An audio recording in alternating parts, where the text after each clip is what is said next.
ایک بدو شخص، بیہقی کی روایت ہے، اکیلا تھا صحرا میں، تو اس کو ایک عورت ملی، تو اس نے اس کو زنا کی دعوت دی.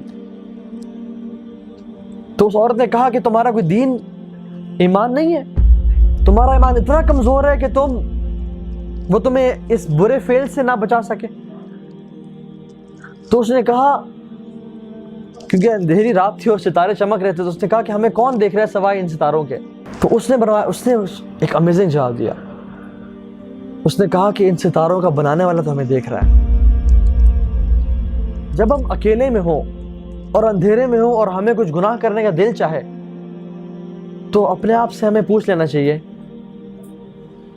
کہ جس کی زمین پہ میں گناہ کرنے لگا ہوں وہ تو دیکھ رہا ہے، جس کے آسمان تلے میں گناہ کرنے لگا ہوں وہ تو دیکھ رہا ہے، جس کا رزق میں کھاتا ہوں وہ تو دیکھ رہا ہے، جس کا سانس میں لے رہا ہوں وہ تو دیکھ رہا ہے، اور جب کوئی بھی نہ ہو تو وہ تو دیکھتا ہے.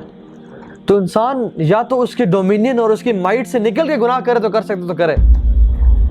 تو یہ ہمیں جانتے ہوئے کہ ہم اس کا رزق لے رہے ہیں، اس کی زمین کے نیچے ہیں، اس کی بادشاہت کے اندر ہے، تو یہ چیز ہمیں احساس دلانی چاہیے کہ ہم اللہ سبحانہ تعالیٰ کے کتنے قرض دار ہیں. اور اپنے آپ سے سوال کر رہے ہیں.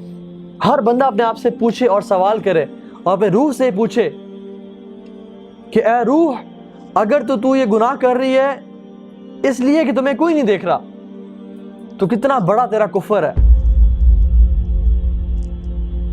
اور اے روح، اگر تو گناہ اس لیے کر رہی ہے کہ تو جانتی ہے کہ تجھے کوئی دیکھ رہا ہے، تو کتنا کمزور تیرا حیا ہے اور ایمان ہے کہ وہ تجھے دیکھ رہا ہے اور تو پھر بھی گناہ کر رہا ہے.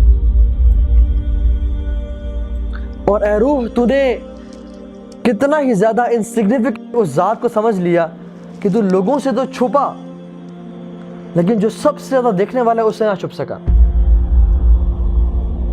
امام احمد بن حنبل کے سامنے ایک شخص نے پوئم لکھی، اور اس پوئم کے الفاظ شروع کے شعر تھے کہ اذا ما قال لی ربی اما استحییت تعصینی وتخفی الذنب عن خلقی وبالعصیان تأتینی، کہ جب قیامت کا دن ہوگا میرا رب مجھے کہے گا کہ اے میرے بندے، تجھے میرے سامنے گناہ کرتے ہوئے حیا نہیں آئی؟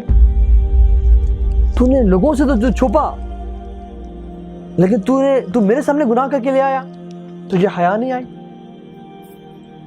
اور جب انسان لوگوں سے چھپ رہا ہو گناہ کرنے کے لیے، تو کتنا ہی زیادہ وہ اللہ سبحانہ تعالیٰ کو انسگنیفیکنٹ سمجھ رہا ہوتا ہے. نعوذ باللہ، کہ تمام دیکھنے والوں سے تو وہ چھپا، لیکن سب سے زیادہ دیکھنے والے سے وہ نہ چھپ سکا اور اس کے سامنے گناہ کر لیا.